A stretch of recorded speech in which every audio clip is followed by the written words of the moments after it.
Ana procura trabalhar a visão, aquilo mesmo do que a doença veio ensinar, e ela vem ensinar alguma coisa em que você, aprendendo, você transforma. Tá? Acho que isso fica bem expresso na imagem ali, né? A gente não se vê com coragem para superar uma dificuldade desse nível, a gente não se vê com perseverança, a gente não se vê com alegria, mas a gente tem. Então, nós precisamos sair da situação de fragilidade, de medo, de covardia, de desânimo, de tristeza, para a conquista de mais coragem, de mais competência, de mais habilidades. E se fosse depender só da nossa vontade de estudar e praticar, né? Não sei se a gente já tinha descido da árvore. Acho que a gente desceu da árvore porque acabou a fruta, né?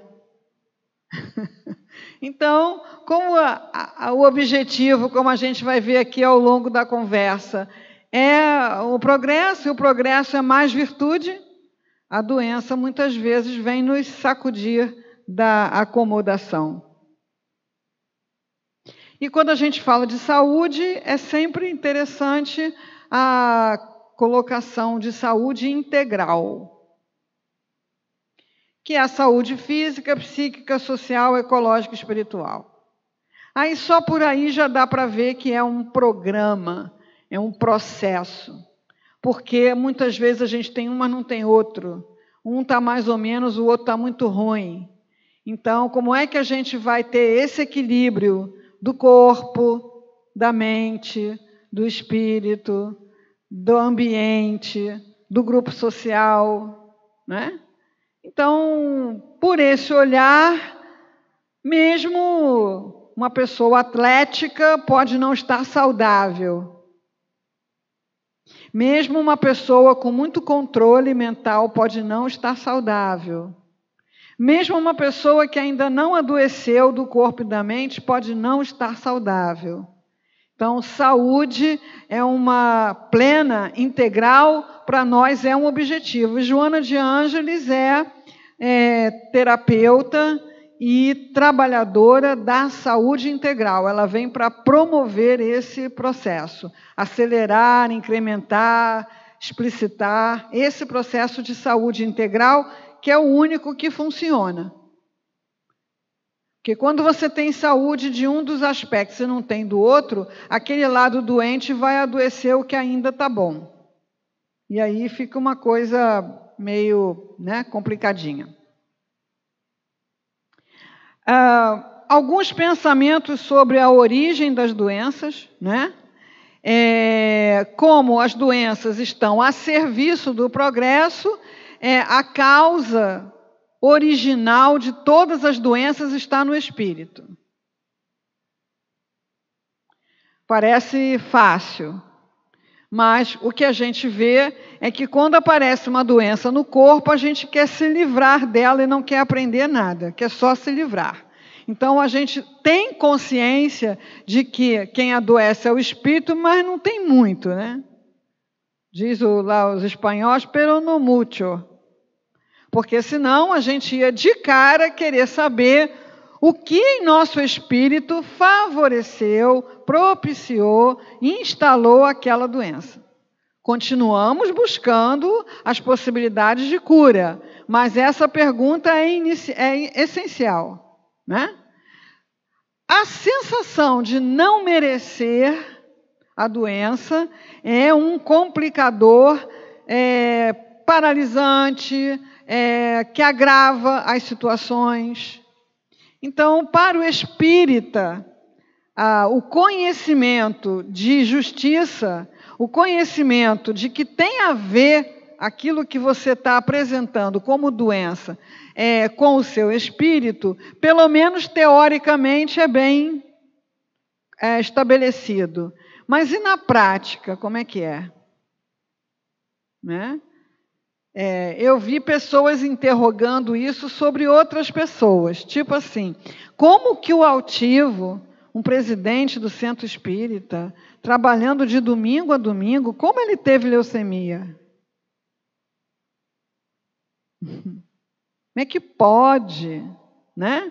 Na mesma época também o companheiro que era presidente do Frei Luís também teve um câncer hepático. Mas como é que pode? Né? Então pode podendo.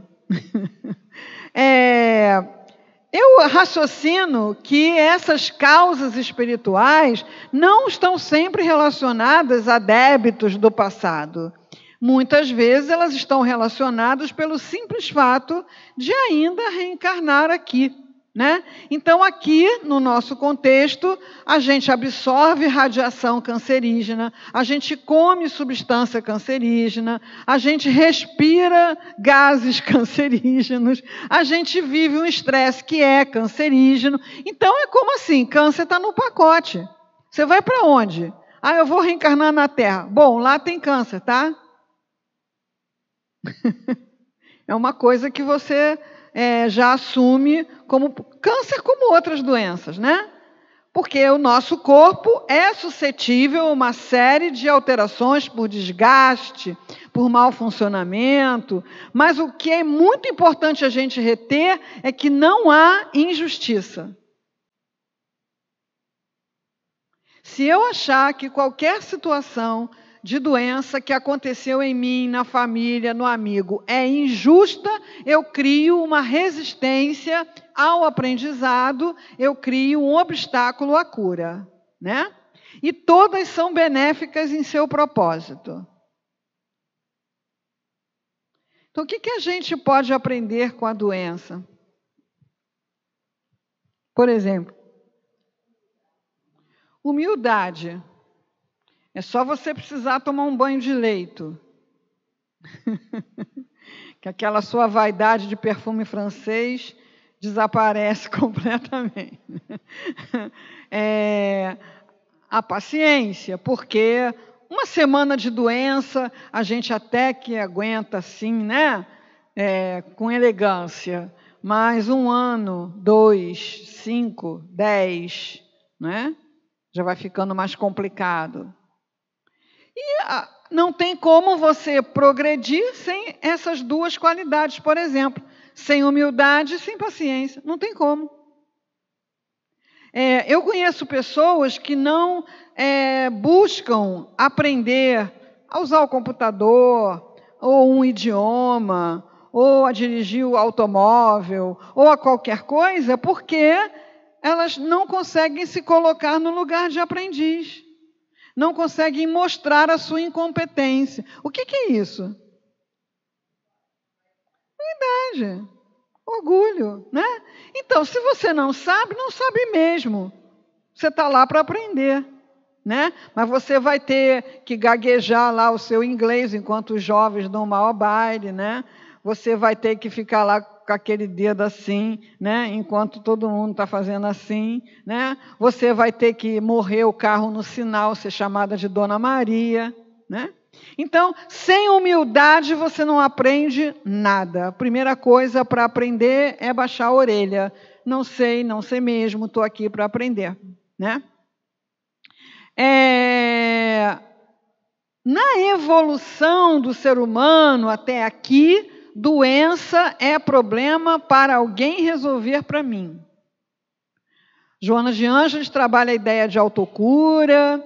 Essa ideia vai aos poucos ganhando uma consistência, mas ainda é muito aquém do que precisa ser. Então, a pessoa vai ao médico para o médico curar a sua doença. A pessoa reclama com a família para a família tomar as providências para ela melhorar. A pessoa reclama até no psicólogo, né? por ter precisado de psicólogo. A pessoa vem na casa espírita que tem trabalho de cura e ali se larga, que nem um saco de batata, para tomar o passe e sair saltitando pela porta, né? E quando não consegue isso, diz que o centro é fraco, né? Então, protagonizar a sua cura ainda é uma baita novidade. Com toda a informação que a gente tem hoje, ainda é um processo que poucas pessoas estão realmente chamando para si. Então, não é ocupar o lugar do médico, mas o médico vai fazer você tomar o remédio na hora certa? O médico vai fazer você adotar a mudança de hábito alimentar?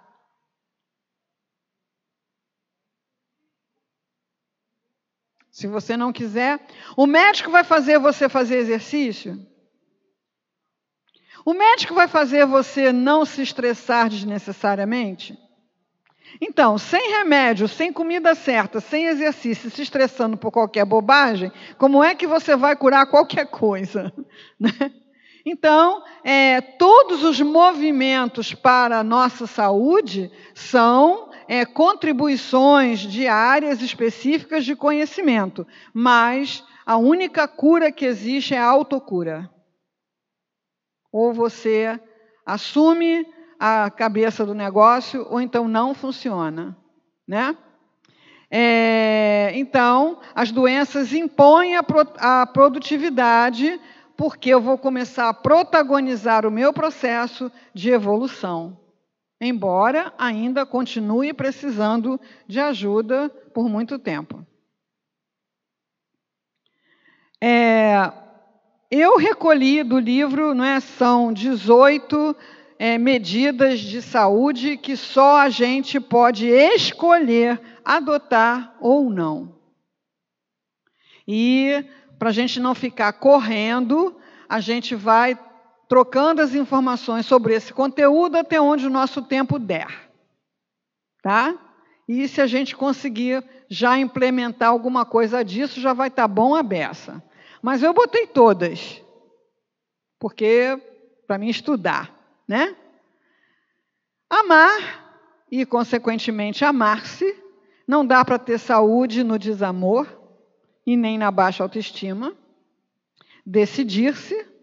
O conflito que se prolonga indefinidamente gera doença. Exercer liberdade de escolha, porque por várias razões a gente renuncia à liberdade de escolha e aí entrega a escolha para o outro, que, é claro, vai escolher o que ele quiser, e aí eu reclamo que ele escolheu errado. Né? Porque quem escolhe assume responsabilidade. Qual filme que a gente vai ver? Ah, não sei, pode escolher. Aí eu chego lá, acho o filme uma droga. Você me trouxe aqui para ver essa droga desse filme? Né? Então, eu vou ao cinema, eu quero ver um bom filme, eu escolho o filme. Aí o outro detesta aquele gênero, então vamos negociar, né? Agora, se eu entrego para o outro, depois eu não tenho do que reclamar.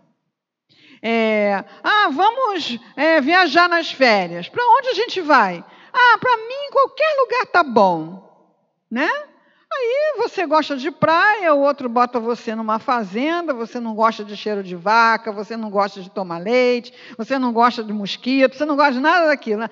Eu não estou suportando isso aqui, eu queria ter ido para a praia. Mas você não escolheu. Né? Então, exercer a liberdade de escolha, buscar autonomia afetiva, é todo um trabalho de conviver sem depender dos outros. Emocionalmente, porque fisicamente nós podemos depender também, isso não é problema nenhum, é uma questão física. Agora, emocionalmente, o que acontece? Se meu amor está bem, eu estou bem. Se meu amor está mal, eu também estou. Se eu sou bem tratada, eu estou bem. Se eu sou mal tratada, acabou meu dia. Se alguém quer estar comigo, ai, que bom. Se alguém não quer estar comigo, ai, meu Deus, estou numa solidão, né? Então, a dependência afetiva inviabiliza a saúde. Não se permitir a autopiedade, que é diferente de se amar e se cuidar, né? A autopiedade também é um lugar que não rende nada, que é, ai, tadinho de mim, coitadinho de mim, né? E tem gente que ainda acha isso bonito, né? Eu queria fazer, mas coitadinho de mim, sou tão fraquinho que não posso, né? Fazer a sua parte, justamente assumir a parte que lhe cabe no processo de saúde. Desapego, não existe saúde no apego. As casas espíritas que têm desobsessão sabem que os espíritos que são atendidos na desobsessão são 99,9% de casos de apego. Apego a pessoas, apego a casas, apego a postos de trabalho, apego a cargos, apego a isso, apego àquilo, né? Desencarnam, o que acontece? Acabam-se todos os controles, mas se o apego não acabar, né? A pessoa fica lá causando problema para os que estão no seu lugar, e aí a pessoa põe seu nomezinho lá na reunião de desobsessão. Olha que mico, né? Evitar a insatisfação, que é uma tendência à reclamação, e quantas pessoas chegam para nós todos os dias, pelas redes sociais, pelos grupos, para reclamar. Então, é uma coisa que transforma a sua energia numa energia adoecida, a pessoa fica encharcada daquela vibração adoecida e ela vai contagiando os outros, né? Então, a vacina para isso, nós temos que fabricar para nós mesmos. Como é que eu me ausento desse processo? Né? Cada um aí vai achar seu jeito, né? A gente estava ensaiando ali na hora do almoço, aquele recurso, fala mais alto que a ligação está ruim. E tum, desliga o celular. Às vezes é o único jeito de você não ouvir aquilo que você já sabe que a pessoa vai ficar falando, né? Evitar a culpa, cultivando o auto-perdão. A pessoa culpada não se permite saúde, bem-estar, felicidade, sucesso, nada.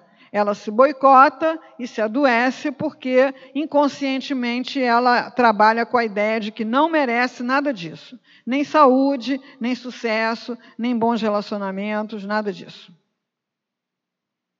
Evitar o ressentimento, que é cultivar o perdão ao outro. Desenvolver percepção extrafísica. No livro tem um capítulo com esse título, Percepção Extrafísica. E isso é muito importante para nós que às vezes temos muito medo de desenvolver a mediunidade intuitiva. Então, outros tipos de mediunidade, você depende de um trabalho organizado, de uma assistência da casa espírita para desenvolver com saúde. Agora, a intuição é seu canal de comunicação com seus amigos espirituais, com Deus. Então, isso precisa ser treinado, é o sentido da alma, como Leon Denis define. Né? Então, se eu quero ter uma boa audição para as músicas de estrutura mais complexa, eu preciso treinar o ouvido. Se eu quero ter um olhar mais sensível para a natureza, para a arte, eu preciso treinar o olhar. Se eu quero ter um canal de comunicação mais perceptível, mais presente com a espiritualidade amiga, eu preciso treinar a intuição, a percepção extrafísica. Praticar prece-terapia.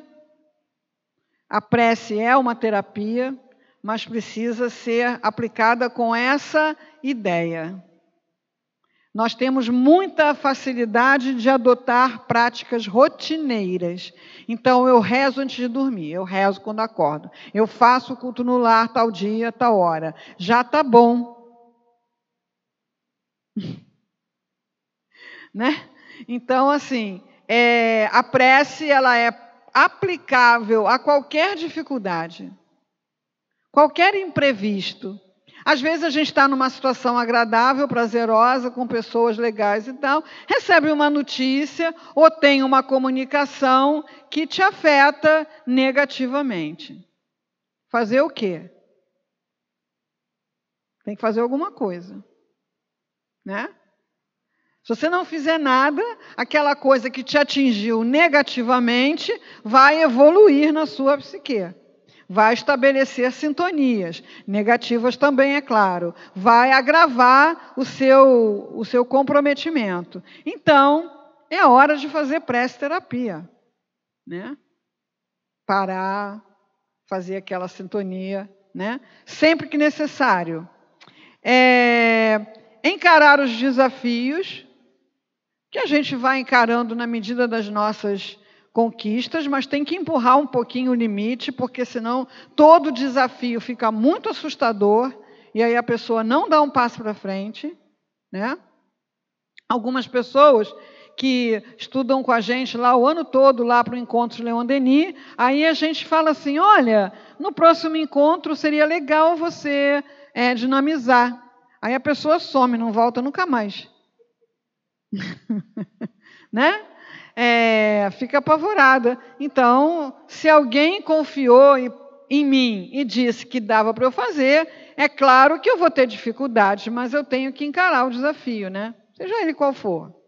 Renovar-se sempre. Hoje é bem relacionado com o aspecto da saúde cerebral. Então, nós precisamos colocar o cérebro para fazer ginástica, propondo coisas diferentes para ele. Por exemplo, quem é destro, escreve com a mão esquerda. Quem toma banho com a luz apagada. Quer dizer, todo mundo toma banho, né? Toma banho com a luz apagada. Faz um caminho de casa para o trabalho, de casa para o centro, muda o caminho, faz caminhos diferentes.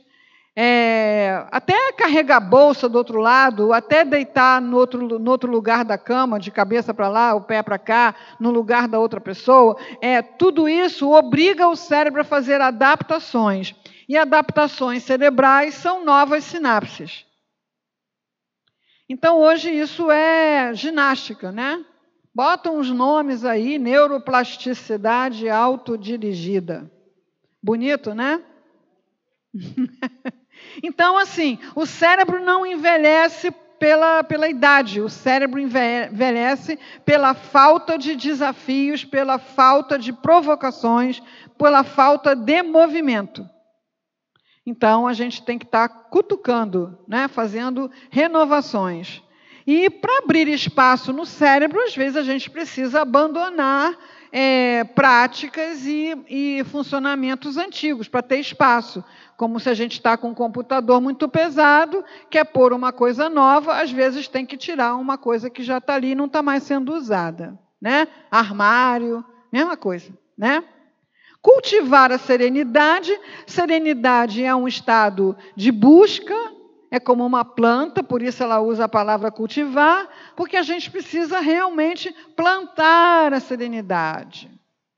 Prestar atenção em como ela está florescendo. Ver se deu pulgão, né? Colocar adubo. Então, serenidade é um estado saudável para o corpo, para a mente, para o espírito, mas precisamos cultivar. Praticar a autenticidade é ir aos poucos sendo mais verdadeiro nos relacionamentos. Não dá para dispensar todas as máscaras. Senão a gente vai cometer sincericídios, né? Mas dá para ir, né? Tirando um pouco, afrouxando um pouco, sendo mais verdadeiro. Porque dá um trabalhão danado representar esses personagens todos, né? Buscar compreender, porque a gente jura que sabe por que a pessoa fez isso ou que fez aquilo, mas a gente não sabe.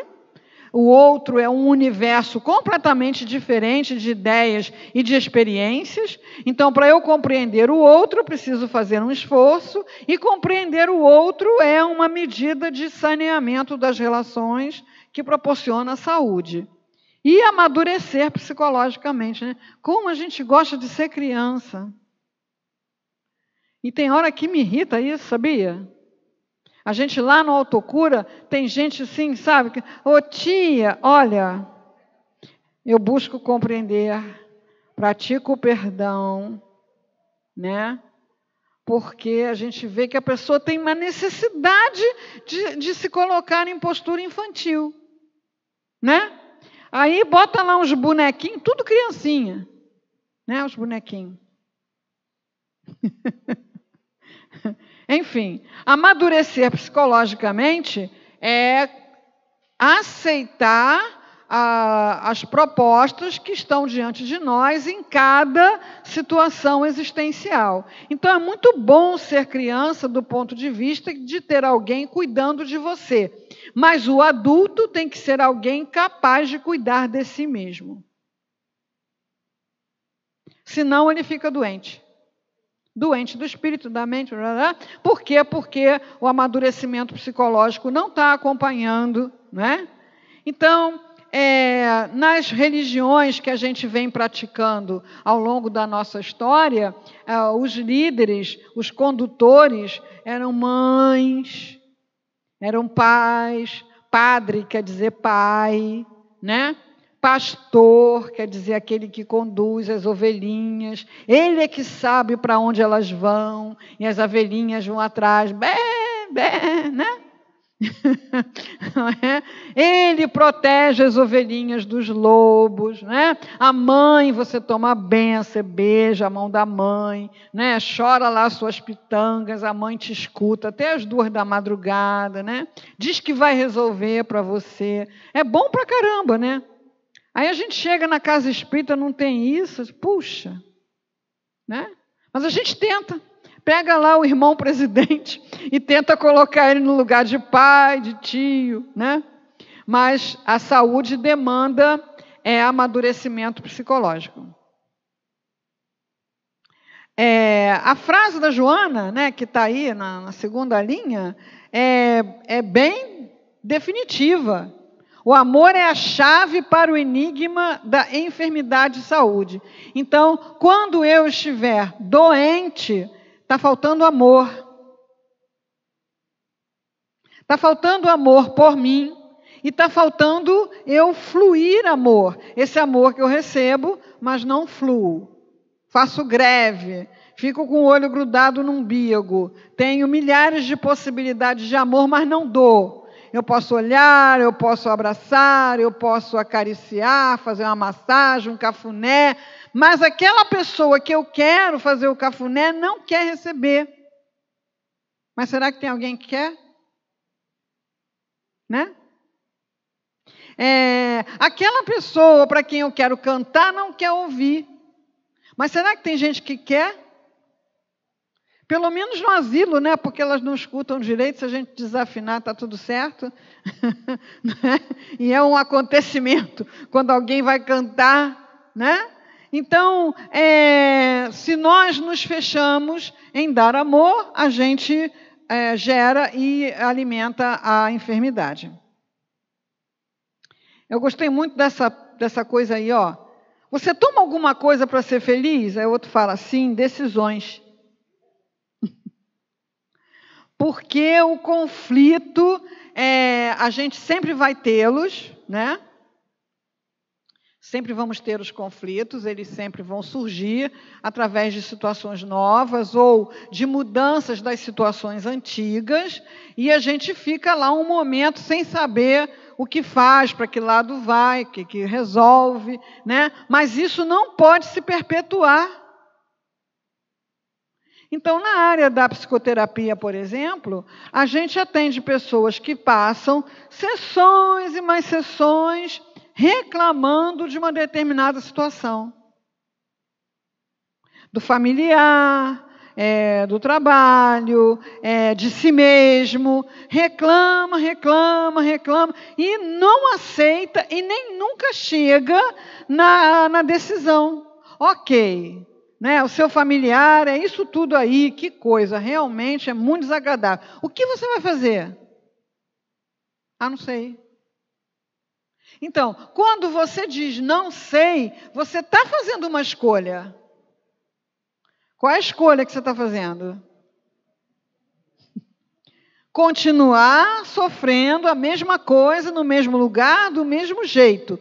Só que é igual ferrugem, né? Começa só um pontinho. Se você não raspa, não pinta, não bota um protetor, vai aumentando, vai aumentando, vai aumentando. Então, sempre teve um momento que era o momento ideal para a tomada de uma decisão. Se a decisão não foi tomada naquele momento, o problema não só continua, como piora. É castigo? Não, é lei natural. E é uma forma de te empurrar para a decisão, porque de repente você não... Sabe quando a gente está dormindo e sente uma vontade de fazer xixi? Né? Até um certo ponto você tenta e continuar dormindo, né? Mas o negócio vai aumentando. Chega uma hora que você ou levanta ou faz xixi na cama, né?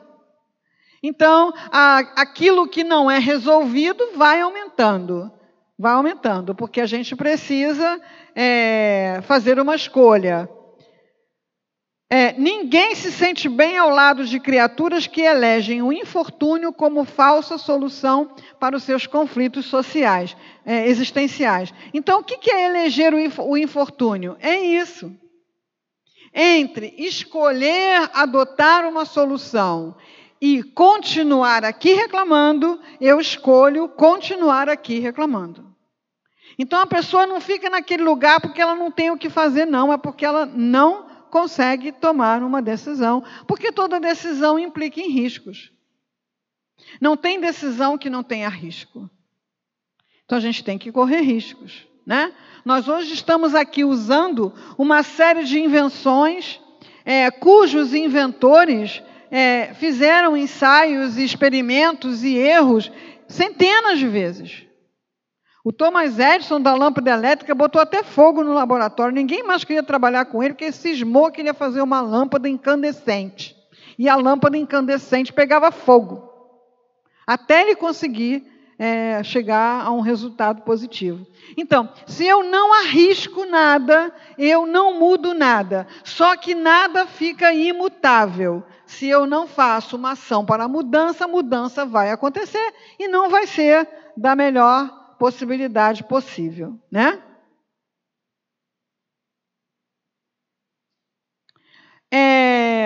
Aí tem esse quadrinho para a gente ver uma coisa como funciona e a outra como funciona, que é para a gente assimilar que é escolha. Então, aflições todos temos e teremos. Sempre. Você escolhe superar ou você escolhe se entregar? Então, durante muito tempo, eu sentia a necessidade de estar presente, controlando os conflitos familiares. Então, estivesse aonde estivesse, havia uma ameaça de conflito familiar, eu largava tudo e ia para casa.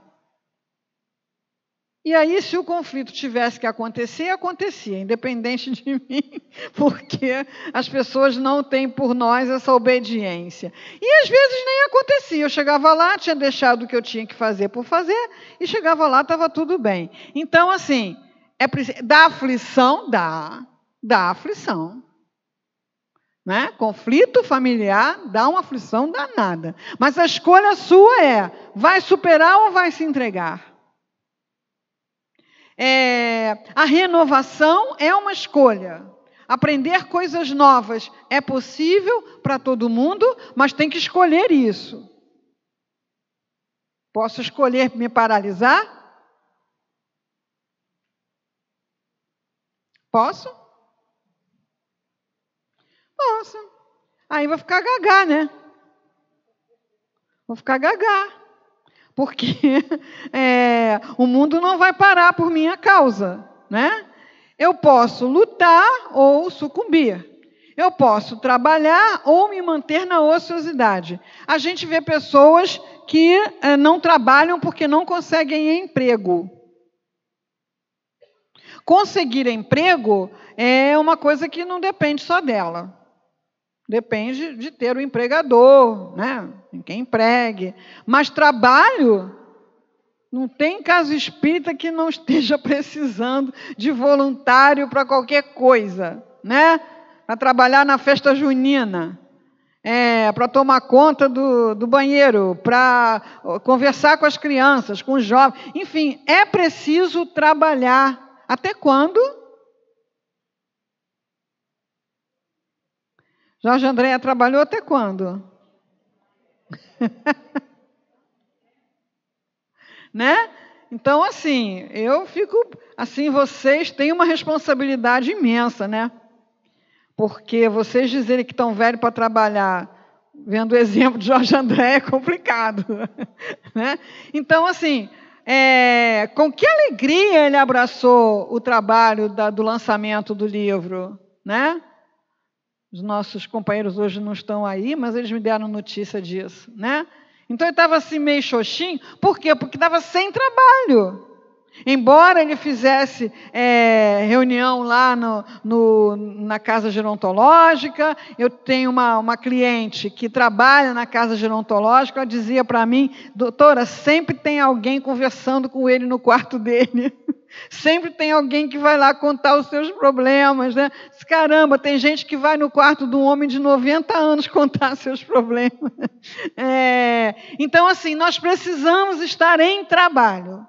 Se precisamos de emprego e conseguimos um emprego, ótimo. Enquanto não conseguimos emprego, trabalhamos no voluntariado, porque o voluntariado mantém as suas qualidades profissionais e você faz uma rede, né, da onde novas oportunidades podem surgir. Se mantém em grupo, em sociedade, em atividade. Nós podemos agradecer ou reclamar. Aliás, é um termômetro para você avaliar a sua ligação com Deus. Quem reclama muito, tem pouca ligação com Deus. Quem agradece muito, tem muita ligação com Deus. E eu tenho motivos para agradecer? Porque os motivos para reclamar, para nós que somos crianças espirituais, são as nossas frustrações. Todas as nossas expectativas de uma vida sem problema, prazerosa, blá, blá, blá, são frustradas, porque a gente não está aqui de férias, né? Agora, como é que eu encaro essa frustração? Agora, ao lado dessa frustração, nós temos mestres, nós temos um planeta ainda belíssimo, nós temos a possibilidade das amizades, nós temos as conquistas da ciência. Enfim, tem muito para agradecer, muito. Né? Perdoar, perdoar-se, ou magoar-se, culpar-se, produzir para o bem, ou permanecer na inutilidade. E assim, quem é que está dispensado de produzir para o bem? Eu boto o pessoal em coma, porque eu acho que talvez em desdobramento, aqueles que querem muito trabalhar ainda trabalhem, né? Mas tirando esses, quem está internado no hospital pode produzir para o bem? Sim?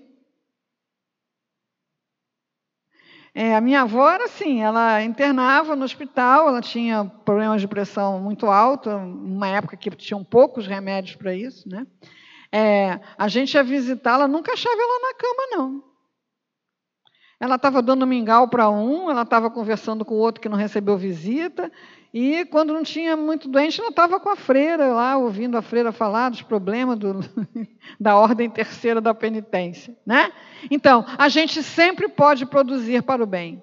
São muitos os exemplos que a gente tem disso, né? E empenhar-se em libertar-se ou ceder ao aprisionamento, porque é uma luta contínua, é um trabalho contínuo. Você consegue aqui algum resultado positivo bacana, daqui a pouco você cansa, daqui a pouco você quer já parar. Daqui a pouco surge uma coisa e você pensa assim, isso é demais também. E aí cede. Cedeu, adoece, né? Já trouxe essa imagem para vocês algumas vezes, né? Do gato da Alice. E o trabalho do autoconhecimento é muito bem ilustrado nessa história, de forma simbólica, né? Então, tem uma hora que ela está lá andando naquele mundo desconhecido e o caminho some. E ela fica perdida. E ela fica muito triste, ela começa a chorar, né? E aí aparece esse gato com esse sorrisão, né? E ela fala, eu quero sair daqui, eu quero achar um caminho. Aí ele fala, que caminho que você... Para onde você quer ir? Não sei. Bom, você não sabe para onde quer ir, qualquer caminho serve. E é impressionante como a gente pergunta às vezes para nós mesmos, pergunta às vezes para o outro, mas afinal, o que você quer? Às vezes a resposta eu quero que o outro... Não, esquece o outro. O que você quer? Não sei. Aí não sei. Não sai do lugar, porque não tem caminho para lugar nenhum, porque não está pensando em ir para lugar nenhum. Então, o que vocês vão estar fazendo daqui a um ano?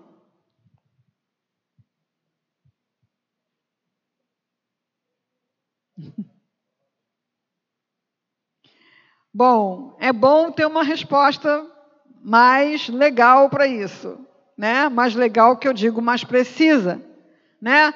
Uma localização. Daqui a um ano você pode saber alguma coisa que hoje você não sabe? Pode? É possível? E como é que você vai fazer isso? Né? Então, dependendo da coisa, você pode precisar ir para um curso, você pode precisar se inscrever em alguma coisa online, né? Enfim, daqui a um ano você pode ser uma pessoa que sabe falar mais ou menos um francesinho, um espanholzinho básico, né? Um inglesinho. Agora você já sabe para onde você quer ir. Aí tem caminho. Tem o curso tal, tem um curso online, tem o curso ali que é muito caro, que é baratinho, não sei. Mas já tem um caminho ali perto de casa, tem uma sede, eu vou lá e tal.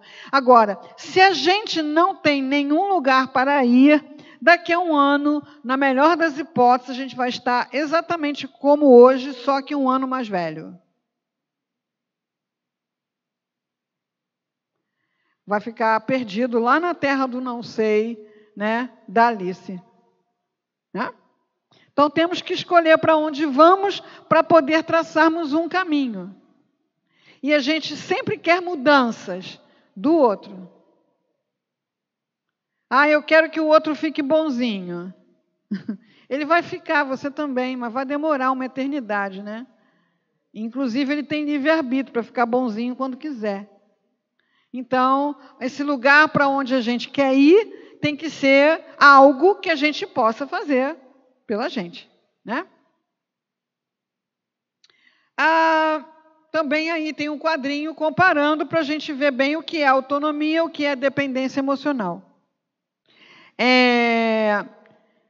Dependência emocional. Exigir que as pessoas sejam iguais, sempre as mesmas, com repetitivos hábitos, expressando idênticos pensamentos. Por quê? Quando o outro muda e eu sou dependente emocional, eu entro em pânico. Então, todas as pessoas podem mudar de profissão, podem mudar de casa, podem mudar de interesses, né? A gente tinha uma amiga que era espírita, aí agora ela foi para a igreja evangélica, né?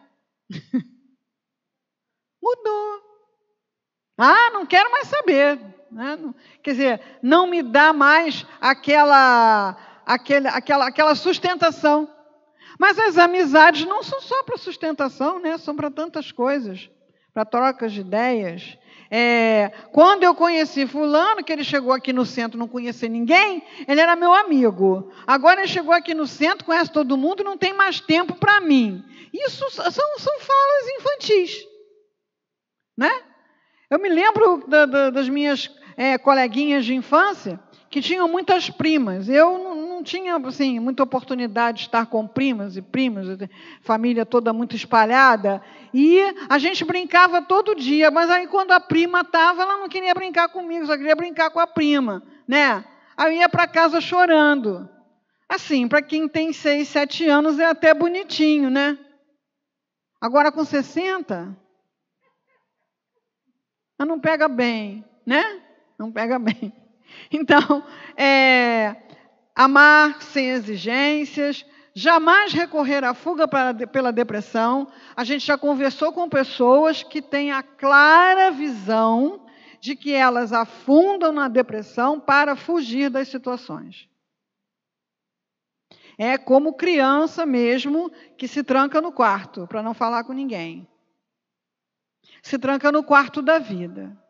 Então a vida está lá com os seus desafios. Família, trabalho, que a gente sabe que é exigente, que a gente sabe que são dificuldades muito grandes até que a gente aprenda a lidar com elas. Então, a pessoa que fica deprimida, ela fica excluída dessa complicação toda, mas também fica doente, né?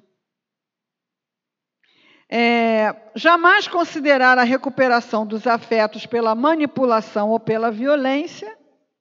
A violência talvez não seja uma coisa muito próxima, mas existe na vida de muitas pessoas ameaças, né? Mas a manipulação, todo dia, né? A tentativa de manipulação. Manipulação principalmente pela culpa, né? Então, eu não vejo minha amiga há muito tempo, não falo com ela há muito tempo. Estou com vontade de falar com ela, eu posso pegar um telefone, um negócio e ligar para ela para falar com ela.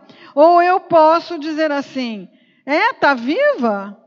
Não morreu não? O que eu estou tentando fazer?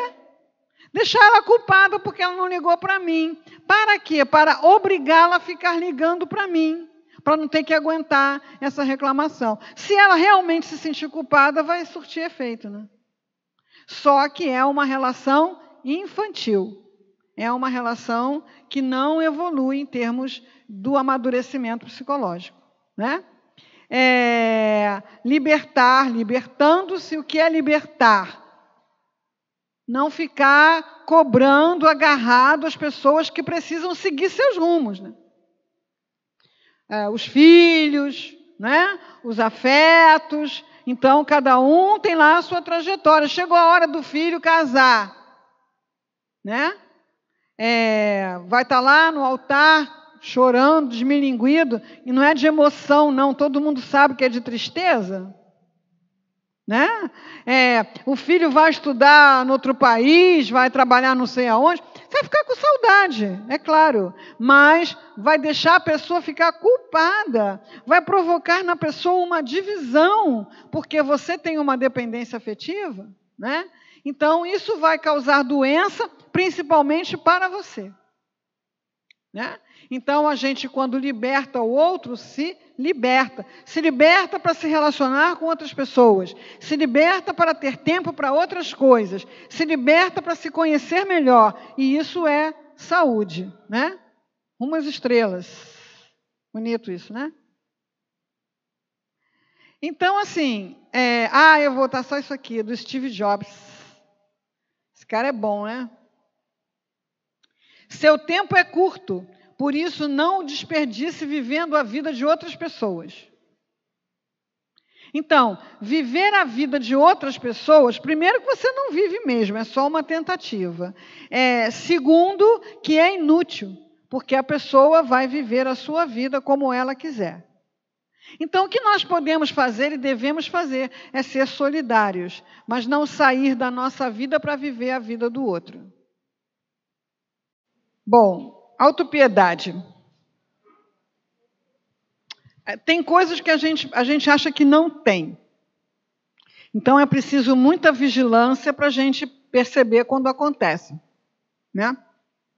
Então, assim, algumas situações em família, por exemplo, a gente se sente tão, né, mal amado, tão abandonado, tão não sei o quê, né? Aí procura um sofá, senta, fica lá.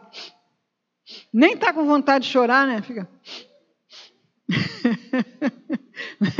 Então, a autopiedade, ela realmente paralisa, porque você, quando está mergulhado nessa emoção, você tem uma percepção menor de você mesmo. Você perde de vista a sua centelha divina. Você perde de vista quem você é. Então, não é possível ter saúde, crescer, se desenvolver nesse ambiente de autopiedade, né? As dificuldades são testes. As dificuldades não são para nos esmagar, nos paralisar, nos destruir. As dificuldades são testes. E se você prefere a autopiedade, ninguém vai conseguir te ajudar, porque você mesmo não vai conseguir fazer seu movimento. Então, todo mundo já viveu isso em algum momento, ou vive agora, às vezes, com outras pessoas, né? Eu me lembro, né, de momentos assim na minha vida, principalmente na infância, né, que você não está gostando de uma brincadeira, você está perdendo, está se dando mal, né? Aí você sai choramingando, não quero mais brincar, não sei o quê, né? Aí você senta no meio-fio, né? Aí, até um certo ponto, as pessoas vão lá. Vem brincar. Vem, o que foi? Aí chega uma hora que você continua. Elas enjoam, largam você para lá e a brincadeira continua. E quando você olha e vê que a brincadeira está bem animada e você está ali sentado à toa, aí você volta, né? Então, as dificuldades existenciais não são para nos derrubar. Por mais complexas que sejam, elas são exercícios. Às vezes a gente teve a possibilidade de resolver um problema lá atrás, não resolveu, o problema agravou. Mas ainda assim você continua capaz de dar conta do problema, desde que você encare o desafio, né? Então, a autopiedade traz consigo esses outros componentes que são adoecedores e sinais de doença. Ressentimento, medo, queixa, reclamação do passado, aprofundam esses laços. Então, a gente conversa com pessoas que estão paralisadas em diversas situações da vida, porque mamãe, porque papai, porque meu irmão, né, tinha olho azul, e aí todo mundo só olhava para ele foi o menino Jesus do presépio, né? E eu fiz a vaca, né? Enfim, aí a pessoa, né, já cresceu, já se formou, o irmão com o olho azul mostrou que não era o menino Jesus, né? Já está lá com todos os problemas existenciais que todo mundo tem, e a criatura continua com essa história. Mamãe só dava roupa nova para o meu irmão, porque ele tinha olho azul, não sei o que, né? Então, o que acontece? A vida passou, a vida mudou, a pessoa mudou, a situação é outra, mas a pessoa continua criança emocional, choramingando a sua ferida, né? Então, essa manutenção, né, da queixa, do ressentimento, da reclamação do passado, faz com que essas situações permaneçam vivas, no sentido de continuarem agindo sobre nós. Então, isso, de alguma forma, tem que ser diluído, tem que ser compreendido, tem que ser virada essa página, né? Então, inicia um programa de autovalorização, analisando os fatos conforme mereçam ou não consideração. Então, a gente tem que iniciar esse programa até os 50, né? Porque depois disso não dá mais. Acho que ela não coloca aí faixa etária, não, né? Inicia um programa de autovalorização, não importa a idade. Porque nós somos espíritos. Quem tem idade é o corpo.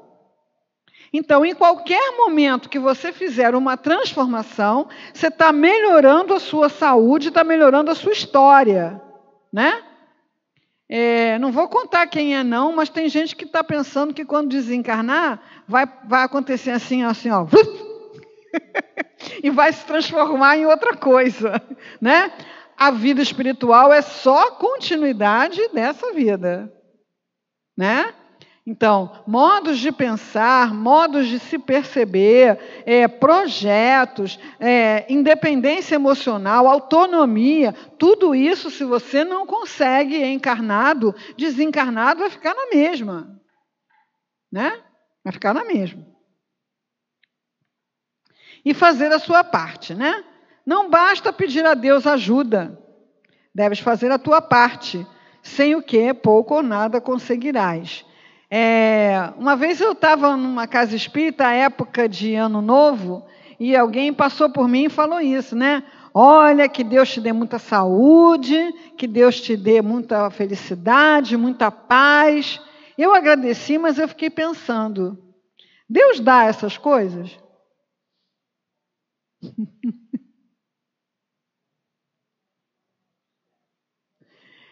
Eu já vi um palestrante falando sobre isso, né? Você pede a Deus paciência, Ele te dá situações para você treinar a paciência,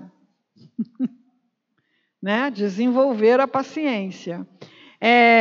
Você pede a Deus saúde, você vai estar lidando com todas essas situações que a gente viu aqui, para você poder conquistar a saúde, porque saúde é conquista, né? É um bem-estar.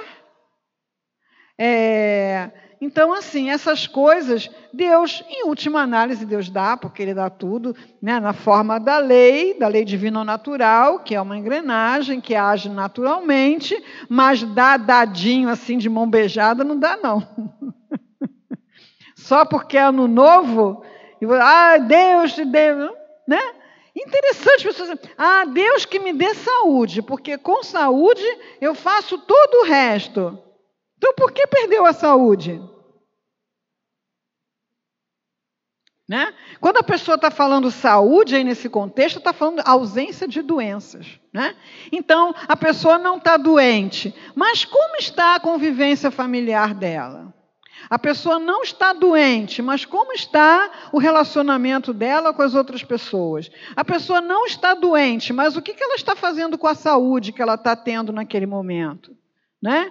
Então, essa coisa de Deus dar a saúde que o resto a gente corre atrás, não é bem assim, não.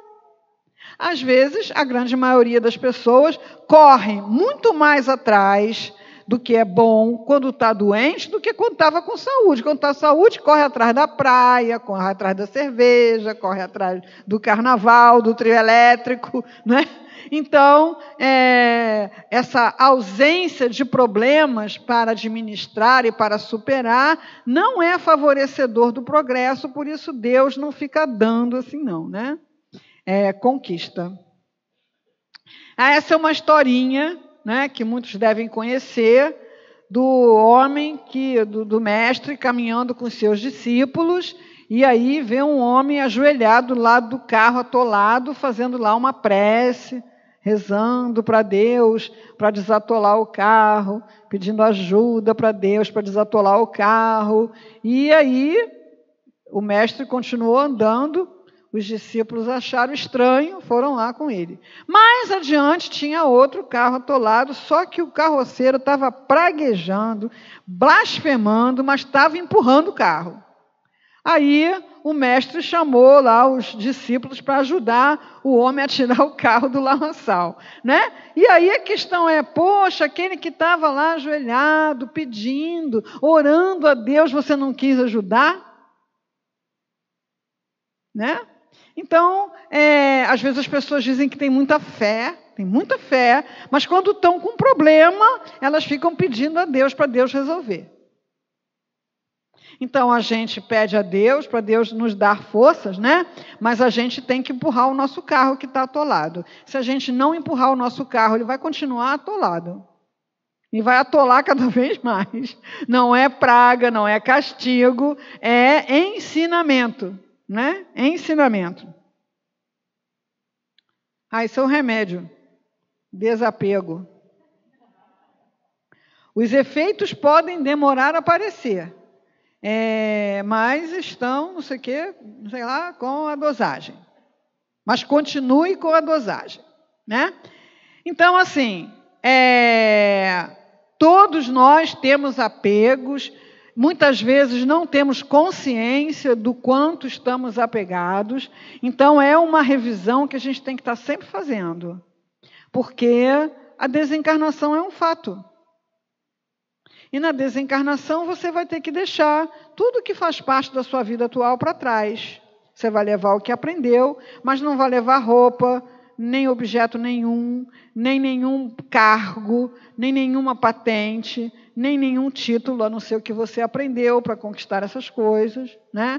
E aí o apego realmente é motivo de sofrimento, mesmo ainda encarnado, porque sempre traz o medo de perder aquilo a que você está apegado. Uma vez eu fiz lá no Autocura um amigo oculto, e a ideia era você dar para a pessoa que você sorteou uma coisa sua, que você gostasse muito. Olha, foi 1 mês de choro e ranger de dentes. Assim. Mas eu não posso comprar um igual. Não. Você tem que dar uma coisa sua, que você goste muito. Uma só. Uma só, né? E teve gente que não conseguiu. Comprou uma coisa nova para dar, porque não conseguiu desapegar de uma coisa sua para dar para o amigo oculto. Eu, na época, eu tinha comprado uma vela perfumada que vinha com um CD de meditação. Eu estava curtindo aquilo a 1000, né? E a pessoa que eu sorteei era cega. Aí o que me veio à mente? O presente perfeito, né? O aroma e o som. Ah, mas vou dar minha vela. Então, eu não sei quanto tempo que eu fiquei brigando. Eu vou comprar outro para ela. Mas peraí, você propõe uma coisa para as pessoas e depois vai fraudar? Não pode, né? Então, eu consegui dar para ela a vela com o CD. Depois nem senti necessidade de comprar outro para mim. Era o que aquilo? Apego. Então, é bom ir fazendo esse exercício, né, para não ter que ser socorrido pela espiritualidade do ICEB, dando problema lá na secretaria, nem na cantina, nem na sua casa, nem em lugar nenhum, né? Então, sem o apego, né, sem a ilusão de posse, né, dentro do processo de verdadeira doação. O que é verdadeira doação? É dar mesmo, sem nenhuma expectativa de volta, de retribuição.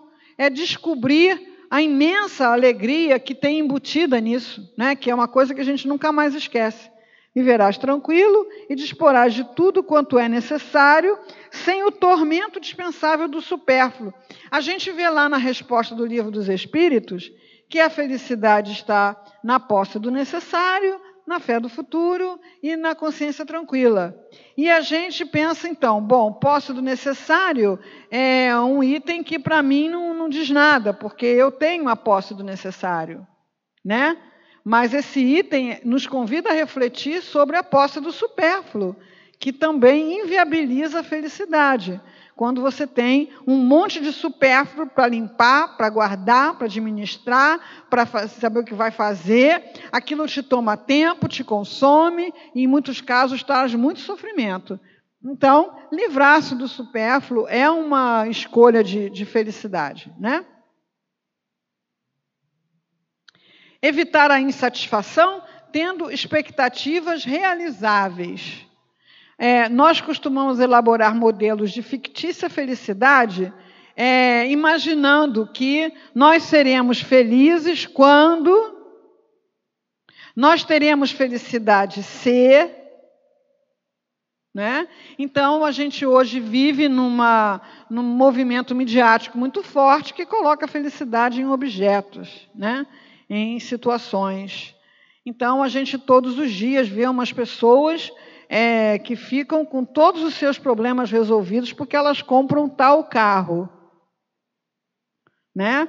Tem um carro aí que está vendendo coragem. É bom ter coragem? Muito bom, né? Aí todo mundo tem medo, né? Todo mundo tem medo. Ter coragem é muito bom. Então, começa um furacão na cidade. Um vento, né? Uma ressaca, as ruas enchendo, e o camarada calmamente sai da casa dele, no meio daquele temporal, pega o tal carro na garagem, vai para um lugar onde a enxurrada está velocíssima, né? E sai do carro com a prancha de surf. Né? O que está embutido nisso? As pessoas que têm aquele carro não têm medo de nada.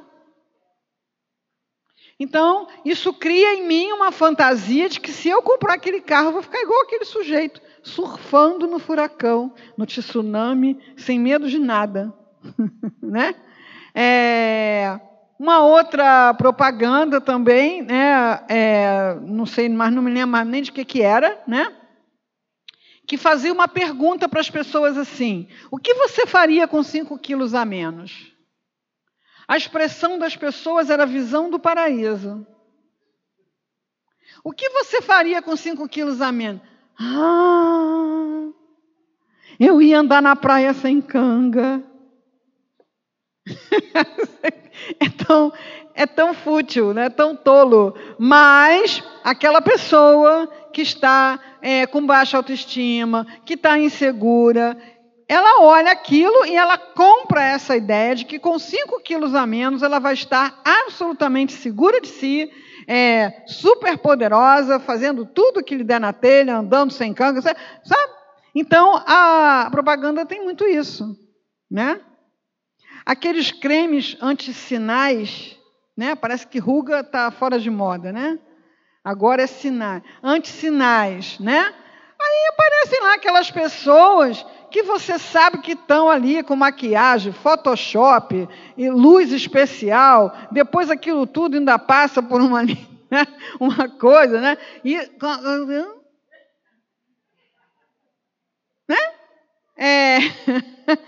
E todas felicíssimas, né? Pessoas com mais de 60, com mais de 70, né? Porque o creme é mais de 60, mais de 70, felicíssimas. Por quê?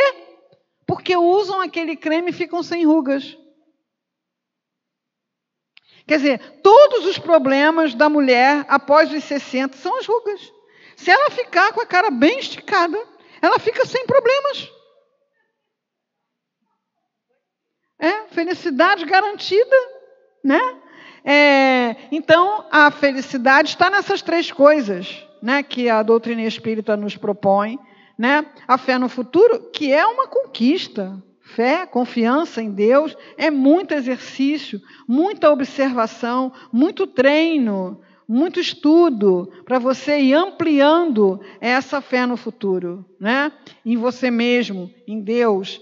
A consciência tranquila não é não errar nunca, não, que isso vai demorar a beça.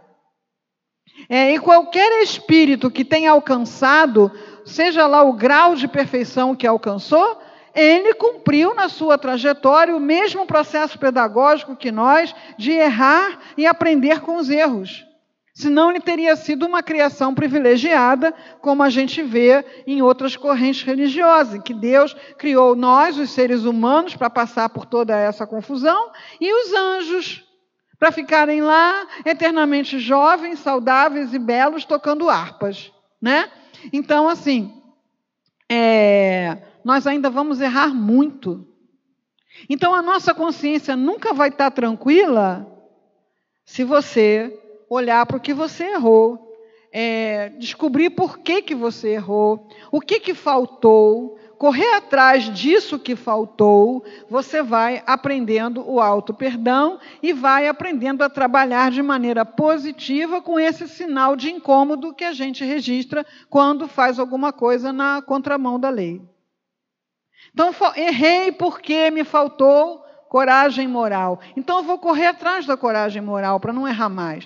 Errei porque me faltou confiança em Deus. Vou correr atrás da confiança em Deus. Errei porque não me conhecia. Então, vou procurar me conhecer. Então, assim, a gente vai tendo a consciência tranquila. Por quê? Porque está vendo o erro e está fazendo o que tem que fazer para acertar. Porque não errar vai demorar bastante e vai ter sempre toda uma lembrança dos erros atrás, né? Então, assim, metas improváveis.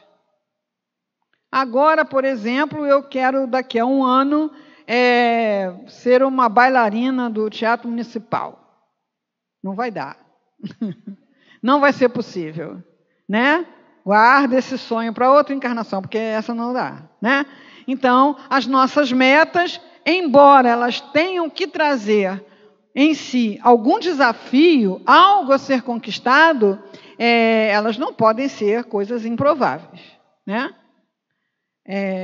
Eu quero me casar, porque eu não gosto de viver sozinho, mas eu quero me casar com um coroa alinhado, sem barriga, né? Com uma boa situação econômica, né? Com dente, né? Espírita, que converse coisas interessantes, que não tome cerveja com os amigos, né? Que não tenha nenhuma outra mulher no seu passado. O negócio vai ficando assim, né? Uma fantasia completa, né? Então, assim, eu gostaria de ter um companheiro. Ok, vamos nos relacionar com as pessoas, conhecer gente, estar nos lugares, estar aberto a uma aproximação. Agora, metas improváveis, assim, não rola, né? Goste de cozinhar, que lave a louça. A morbidez, quer dizer, doença, estado mórbido, né? Acontece, mas não tem por que ser mantido. Aconteceu, vamos correr atrás da cura, da solução, da mudança. A gente acha que está com tudo ajustadinho, acontece um evento qualquer, você se desajusta, vamos correr atrás do ajuste. Então, não se mantém nesse estado, né? O insatisfeito, além de ingrato, é rebelde e preguiçoso, que prefere as sombras da reclamação e do atraso às claridades do progresso libertador. Então, ninguém é rebelde e preguiçoso porque é mau. É rebelde e preguiçoso porque ainda não conheceu a verdade, ainda não abriu a sua cabeça para as possibilidades que ele tem. Quando ele abrir a sua cabeça para as possibilidades que ele tem, ele vai sair desse lugar, né?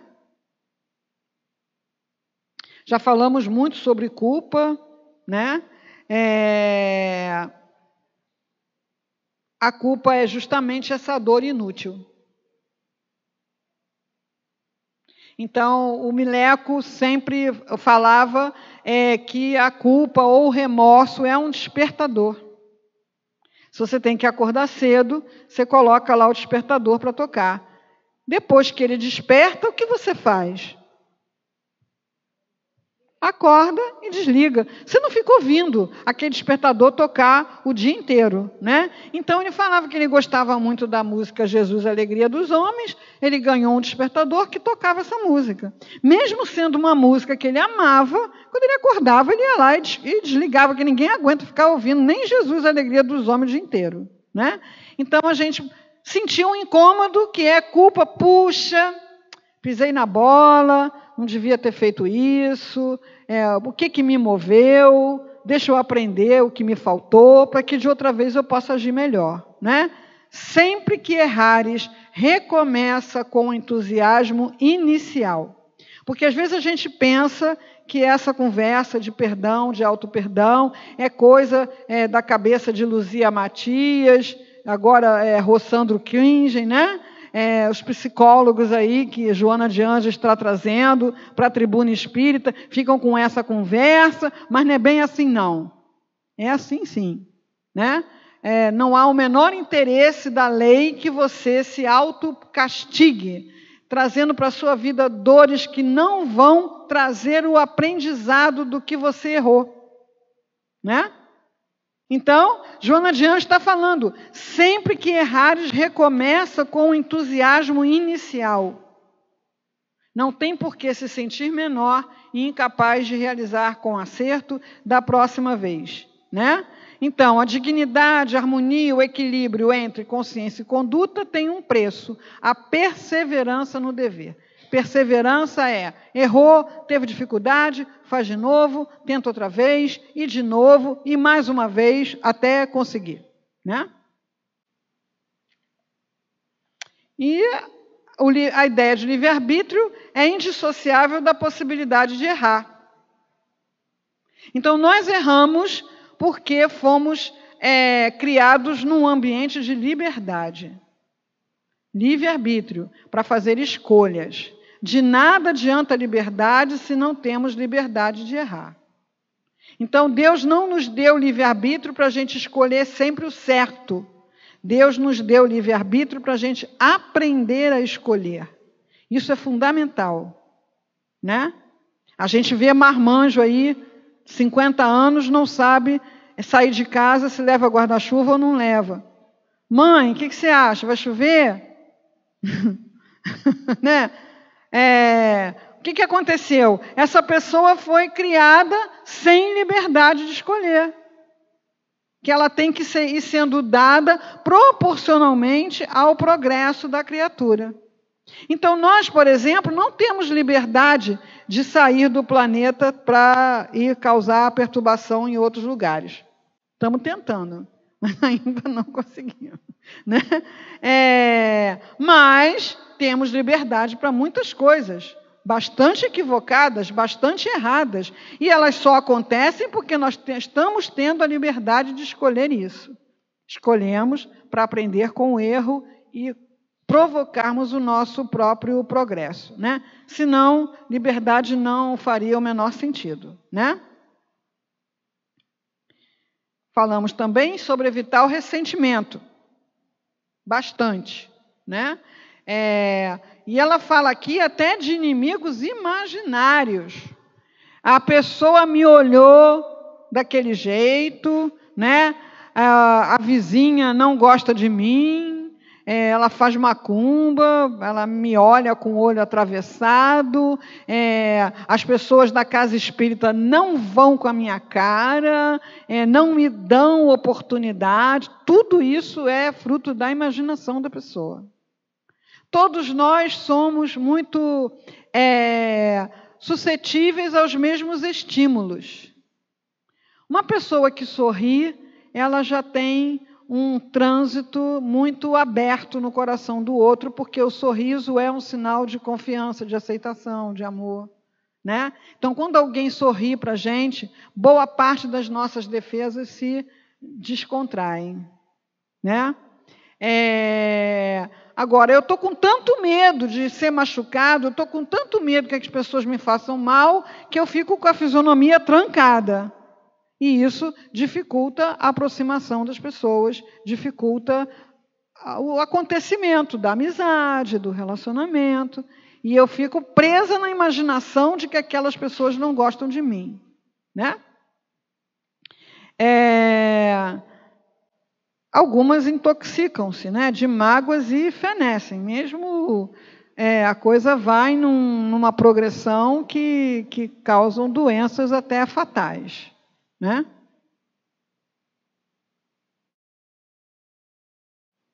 E as pessoas se tornam vítimas de insucessos que podem acontecer com qualquer um, mas muitas vezes esses insucessos estão acontecendo pela atitude de ressentimento da pessoa. No campo social, isso é extremamente visível. As pessoas que têm mais dificuldade de se relacionar num grupo social, de serem aceitas no grupo social, são aquelas que estão sempre na defensiva, achando ou entendendo que estão sendo excluídas, que não estão sendo aceitas, que não são amados, que aquele outro é privilegiado, é isso, é aquilo, né? E a autodestruição é um fato. Tudo o que a gente vê em termos de abuso de álcool, de drogas, de esportes perigosos, de direção irresponsável, tudo isso são processos autodestrutivos mais abertos, mais declarados, mas tem outros mais sutis. Cabe a gente se perguntar, os movimentos que eu estou fazendo no meu dia a dia, nos relacionamentos, no trabalho, na casa espírita, eles favorecem o meu sucesso, o meu bem-estar? E muitas vezes, defensivamente, a pessoa já começa a responder: bem que eu tento, mas não dá, sabe? Ninguém me ama, ninguém me quer. As pessoas naturalmente se afastam dos reclamões, né? Porque eles são chatos. E você até fica meio preocupado de estender a mão, porque a pessoa está tão carente, você dá a mão, ela vai querer o braço, o corpo, o pescoço, né? Então, é um processo de autodestruição. O ressentimento é tóxico e mata aquele que o carrega. As atitudes da emoção, né, se comunicam com o corpo, causam disritmia, variações de pressão, disfunção cardíaca, muitas das coisas associadas ao chakra cardíaco, que é um chakra relacionado à emoção, né? Essa frase é muito importante. Os indivíduos que te foram cruéis, familiares, conhecidos, mestres na infância e durante a vida, não tinham nem têm dimensão do que fizeram ou estão a fazer. Eles não têm consciência? Têm. Estão agindo errado, recebem um aviso. Mas o que você está sentindo, só você sabe. E a gente tem mania de achar que o outro sabe o que a gente está sentindo. O outro não sabe o que a gente está sentindo, assim como a gente não sabe o que ele está sentindo. Então, quando seus filhos ficam adultos, vão suas vidas, eles não ligam para você. Porque eles estão pensando nos filhos deles, no trabalho deles, na vida deles. E você se sente o quê? Sozinho, abandonado. Eles sabem como você se sente? Não, eles estão naquele lugar em que você já esteve, cuidando dos filhos pequenos, do trabalho, da casa, sei lá, né? O meu pai vivia reclamando que eu não ligava para ele, eu não conseguia entender por que eu tinha que ligar para ele. Por que eu tenho que ligar? Aconteceu alguma coisa? Não, por que eu tenho que ligar, né? Agora, hoje, quando os meus filhos não ligam, aí eu entendo o que ele estava falando. Hoje. Né? Aí eu procuro fazer diferente do que ele fez, porque o que ele fez não deu certo. O que ele fez foi ficar reclamando. Então eu faço o quê? Convido para um macarrão. Né? Convido para um chocolate. Não, pode ir? Ótimo. Não pode ir? Tá bem, fica para a próxima. Né? Então, cultivar o ressentimento adoece, e você entender aquela pessoa no contexto que ela está, te liberta e liberta a pessoa. Né? Jesus conseguiu dar o exemplo disso na situação extrema da cruz. Né? E era uma absoluta verdade. Aquelas pessoas que estavam ali jogando pedra, crucificando, xingando, cuspindo, tinham a mínima noção do que estavam fazendo? Nenhuma. Nenhuma. Elas estavam fazendo um movimento perfeitamente cabível, aceitável dentro da cultura delas. Não receberam aviso? Receberam, a consciência falou, deu lá um sinal. Mas entre isso e saber exatamente a dimensão daquele engano, daquele equívoco, não tinha condição, né? Então, os pais, as mães que usaram de violência, de abuso, foram educados por violência e abuso, né? O Divaldo fala lá do paizinho dele, né? Que ficou se sentindo culpado depois, né? Que viu a mediunidade, o trabalho da mediunidade, e pedia desculpas a ele. E ele dizia: não, o senhor me ensinou a ser uma pessoa de bem e tal, né? Mas ele fala que o pai não gostava dele ver espírito, falar com o espírito, não queria aquilo dentro de casa de jeito nenhum. E como o próprio Divaldo nunca sabia se o que ele estava vendo era espírito ou não, ele... né? Acabava falando. E aí o pai pegava o psicólogo, que ficava pendurado atrás da porta, e aplicava-lhe uma sessão. Né? Então você imagina hoje em dia você bater numa criança com uma correia, né? Uma coisa que nos causa um escândalo. Mas as pessoas que foram educadas assim, elas entendem que é isso certo, né? Ah, não recebem um aviso? Recebem. Tanto recebem que o pai não foi pedir perdão para ele depois? Né? Então, tinha o registro na consciência, mas a dimensão exata do que você está sentindo, eles não têm, assim como você não tem a noção exata do que o outro está sentindo. Né? Então, o primeiro trabalho é compreender. Né? Vive, pois, sem mágoa, depura-te. Ressentimento, nunca. A gente tem que dar uma faxina, porque esse negócio mata. Né? Uma faxina. Aí a percepção extrafísica, né? E o exercício é fazer silêncio interior. Cuidar do ambiente espiritual, procurando agir da melhor maneira possível. Né? Fazer o silêncio interior. Colocar a sua pergunta. E entrando em contato com essas regiões de luz. Acessíveis a todos nós. Nós somos cidadãos do universo. Não tem lugar interditado aos herdeiros de Deus. Então, mas é preciso saber chegar, é preciso conseguir entender aquela situação ali. Né? Com isso a gente faz cuidando do nosso meio interno, os nossos hábitos, os nossos vícios, as nossas falas, as nossas atitudes, as nossas escolhas.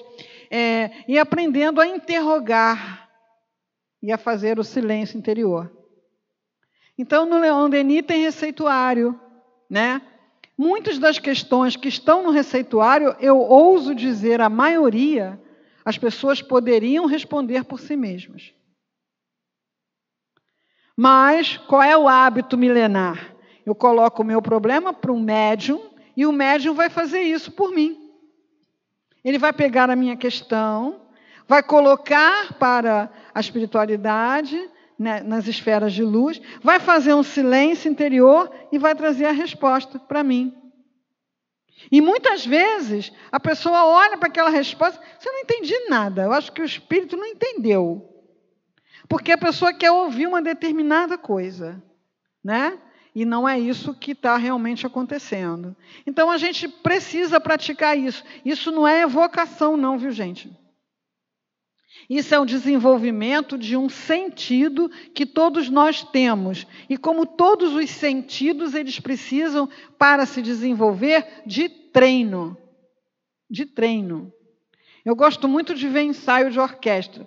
Porque a gente, quando não vê ensaio de orquestra, a gente pensa que o maestro é uma figura desnecessária. Podia sair dali que ninguém ia dar falta, né?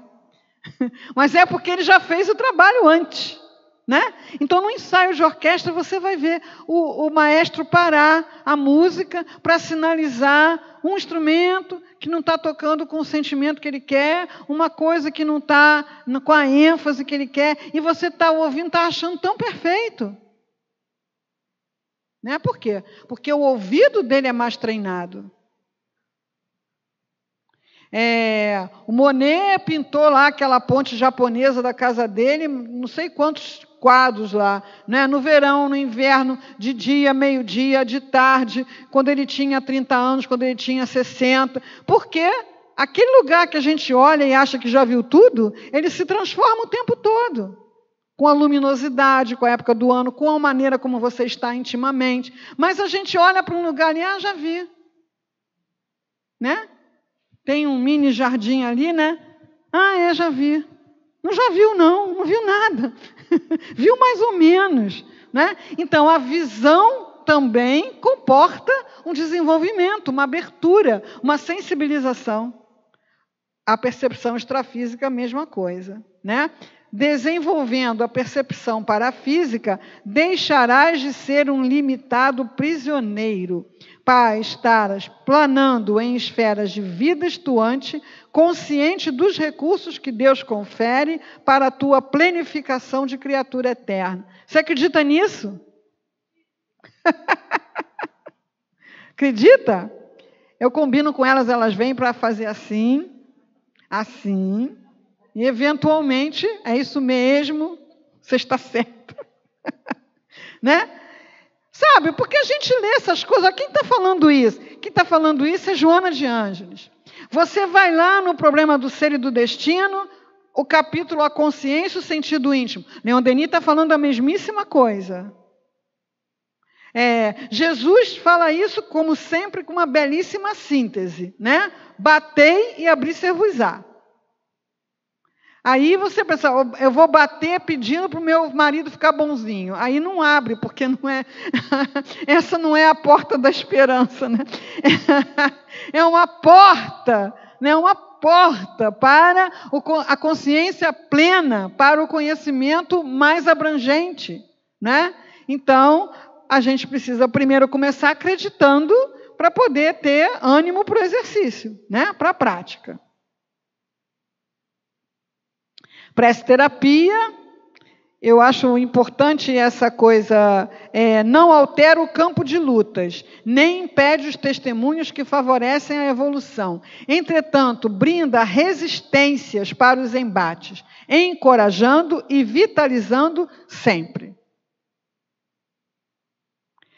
Lá na primeira frase, por esse meio, você aure as forças e a inspiração para os cometimentos difíceis da existência. Amplie a visão da realidade. Isso é, assim, quando você tem experiência disso, é uma coisa emocionante. Às vezes você está num hospital com um ente querido, ali tem uma realidade. A realidade é a doença, é o sofrimento, é o medo do que vai acontecer, mas você começa a perceber outras realidades acontecendo ali. A realidade da ajuda, a realidade da vibração, a realidade de uma pessoa que chega para dizer uma palavra que muda tudo, a realidade de uma mudança de emoção na sua própria emoção, e você, quando passar um pouquinho, você vai ver que você foi sustentado ali naquele percurso, né? Modifica a compreensão e o modo de encarar os acontecimentos, produzindo sintonia com o divino pensamento que tudo governa. Para a gente acreditar nessas coisas, a gente tem que experimentar, viu, gente? Senão fica parecendo belas palavras. Tem que experimentar, né? Supera tensões, penetra-se de paz, né? Cria as circunstâncias para a meditação, faz todo esse equilíbrio da saúde, né? É uma terapia energética.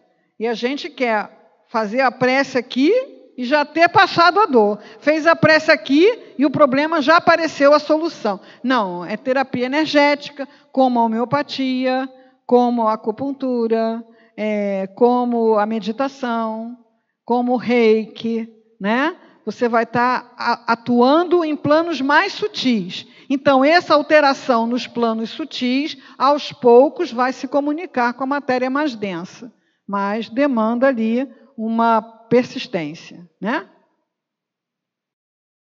Encarar os desafios. Como é que faz isso? Pensa aí no desafio que você tem para resolver. Como é que faz para encarar? Que a gente vai até a porta e volta, assim. Como é que faz? Bate na porta, pede uma inspiração. Olha, eu estou com medo de enfrentar isso aí, eu estou indeciso, o que eu faço, né? Enfim, a gente tem toda uma rede de ajuda, né? Que a gente pode lançar mão. A Joana procura ser muito prática, né? Ela fala assim, uma música enriquecedora, ela anima você para vencer o desafio?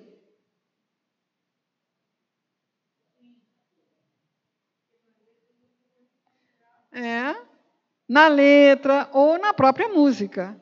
Então, por exemplo, as bandas de música, né, que são músicas para os combates, para os desafios.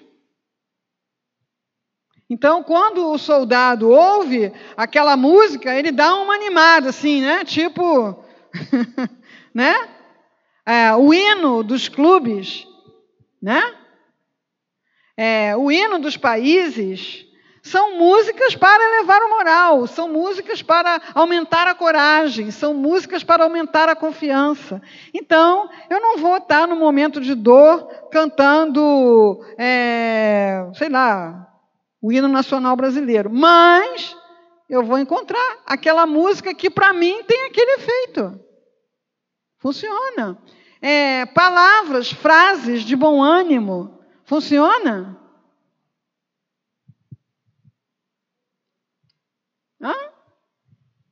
Então, por exemplo, a gente sabe que o livro dos Salmos, lá do Antigo Testamento, tem muitos salmos. Mas a gente sabe qual que faz efeito, não sabe? Qual é? Qual é? O Senhor é meu pastor e nada me faltará. Essa frase, ela sai do texto. Ela tem uma coisa de transmitir confiança, né? Que ao longo da história da humanidade, quantas pessoas usaram essa frase para, né, enfrentar os desafios. Então, a gente precisa ter uma caixinha de emergência lá, reunir essas coisas que fazem efeito para a gente, né? E usar, né? Uma página, tem páginas que têm frases inteiras, parágrafos que têm essa ação, né? Olhar, sair do lugar onde você está sofrendo. Isso parece uma bobagem, mas isso tem um efeito espetacular. Teve um dia que eu estava muito sofrida lá em casa, sabe, com as minhas questões, aquela coisa, né? Aí eu saí assim para o quintal. Aí você vê, olha, as estrelas não se apagaram, a lua não desabou, o mundo, a vida está ali, né? Então, só você sair daquele quarto, daquela casa, daquele ambiente de ideia, e vai dar uma volta no Jardim Botânico, ou na Quinta, sei lá, um lugar onde você veja a grandeza da criação, né? Muda tudo, muda completamente, né?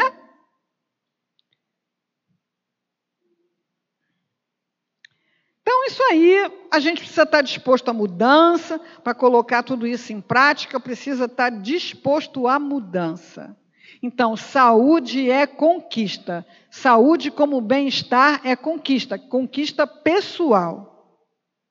Então, sem as mudanças de crenças, de pensamentos, de hábitos, de comportamentos, não acontecem. E uma coisa que é bem interessante, né? Os velhos hábitos, eles têm green card. Sabe o que é green card? É o passaporte, né, de cidadão. Né? Então, lá nos Estados Unidos, os imigrantes ficam querendo um green card, né? Um passaporte de cidadão. Então, aquele seu hábito de reclamar, aquele seu hábito de se paralisar, aquele seu hábito de fazer todo domingo a mesma coisa, eles têm green card, eles não vão indo embora assim, só porque você ouviu uma palestra, não. Você vai ter que mudar o seu funcionamento com bastante insistência, e aí eles vão perdendo energia, né? Como aquela brincadeira que você achava o máximo quando você tinha 8 anos e que passou um tempo, você olhava para aquilo ali e não tinha mais graça nenhuma. Então, os velhos hábitos são arraigados, conspirarão contra teu programa de renovação. Então, não fica achando que você veio aqui, você já vai mudar tudo só porque você ouviu essas coisas, não. Isso aqui é uma coisa motivacional, é para nos motivar à mudança. A gente sai motivado à mudança, tem mais chance de mudar. Mas no dia a dia, a tendência, a permanência nos velhos hábitos vai se manifestar, né? E a gente vai vencê-los, é claro, né? As fixações da tua existência se sublevarão, olha, vai ter até greve. Como assim? Você ficava o domingo todo vendo o Faustão, agora você não vai ver mais? Logo hoje que ia ter dança dos famosos? Né? Aí alguém que conversa com você sobre aquilo te liga. E aí, viu hoje? Né? Então, é preciso resistência, resistência, resistência, né? Então, tentarão manter-te na postura de sofrimento ou de paralisia.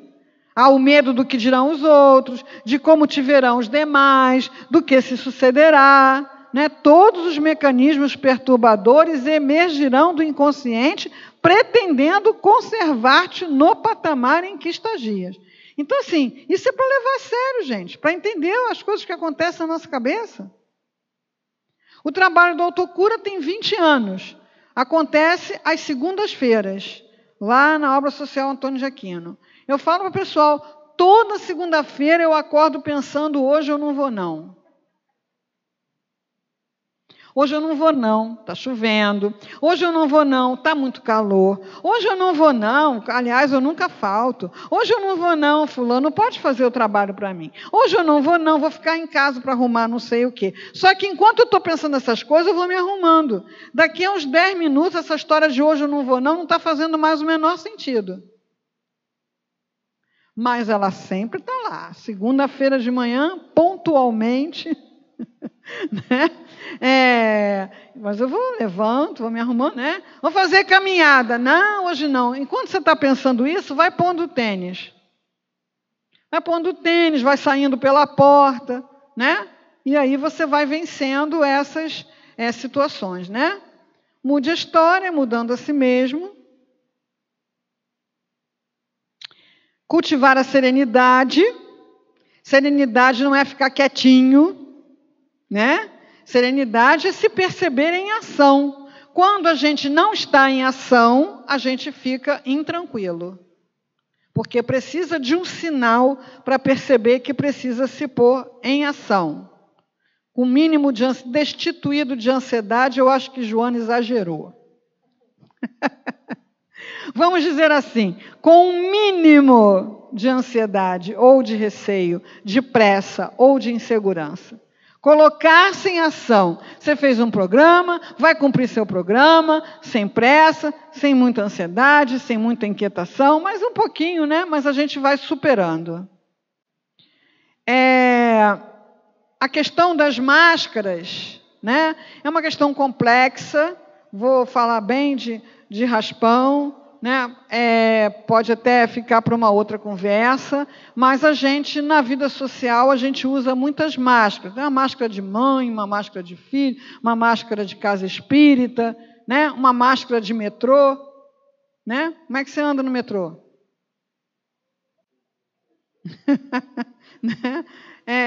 São muitas. Né?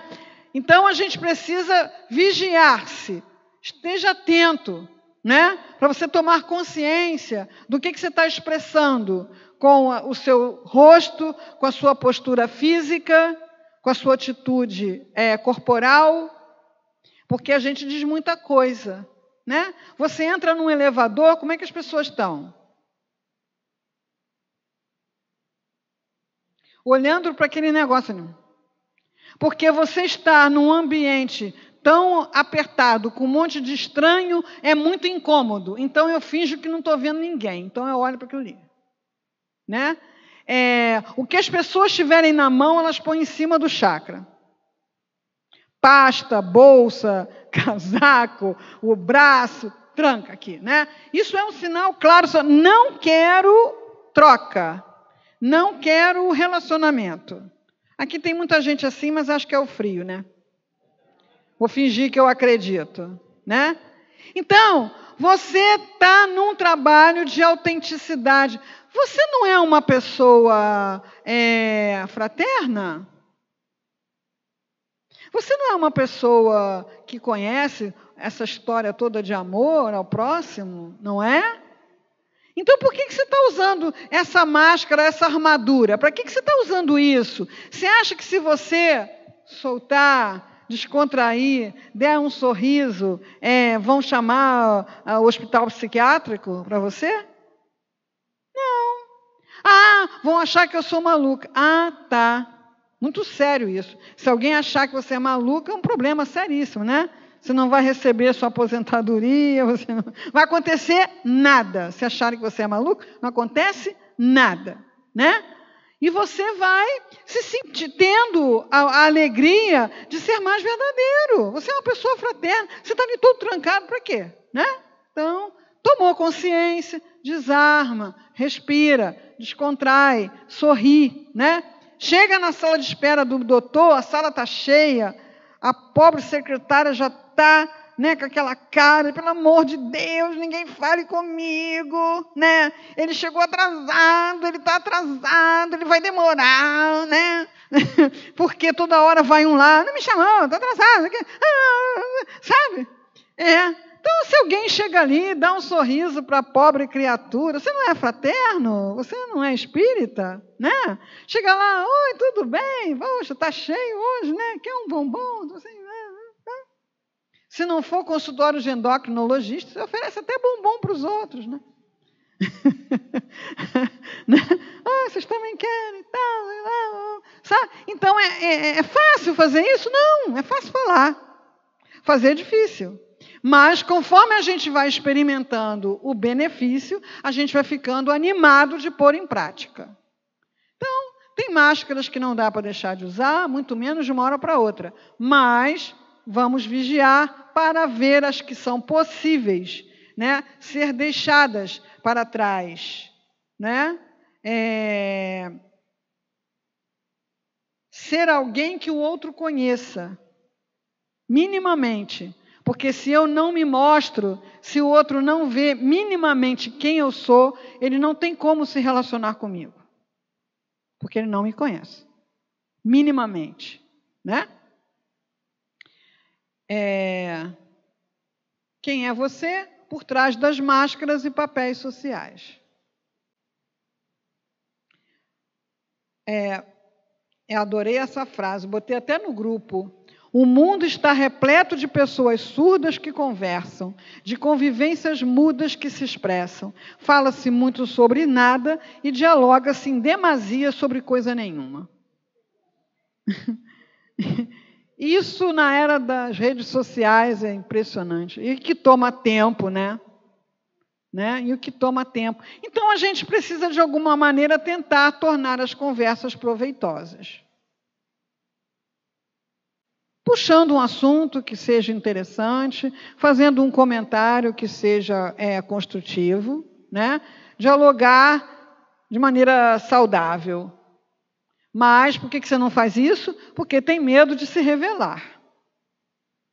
Então, a gente precisa olhar muito para esse medo. Medo de quê, meu Deus? O que pode acontecer, né? Não é para abrir mão da prudência nem do equilíbrio. Tudo é um meio termo, né? Temos que ter prudência, temos que ter um equilíbrio.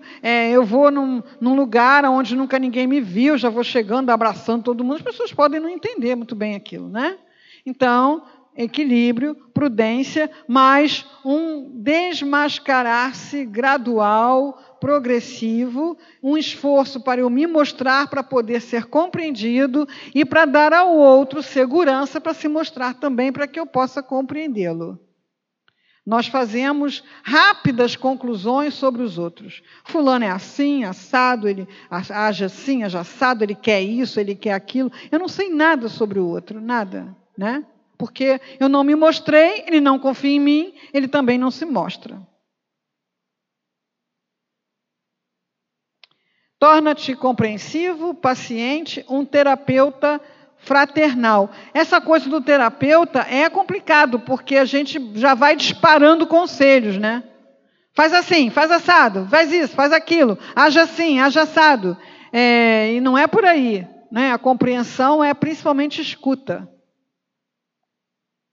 Estereótipo quer dizer, fulano é exibido, fulano é metido, fulano é fingido, Beltrano é bonzinho, não sei quem é amigo. Vou colando rótulo, quando todos nós somos infinitas coisas ao mesmo tempo, né? A compreensão, ela já nos é natural, né? A gente tem uma coisa que se começa a compreender, que é o neurônio espelho, que nós tendemos a reproduzir mentalmente a expressão do outro. Então, tem lá um monte de bebê tranquilo, brincando com um pezinho, todo mundo bem. Um começa a chorar, daqui a pouco estão todos chorando. Então, isso é um equipamento natural para nos ajudar a nos colocarmos no lugar do outro, né?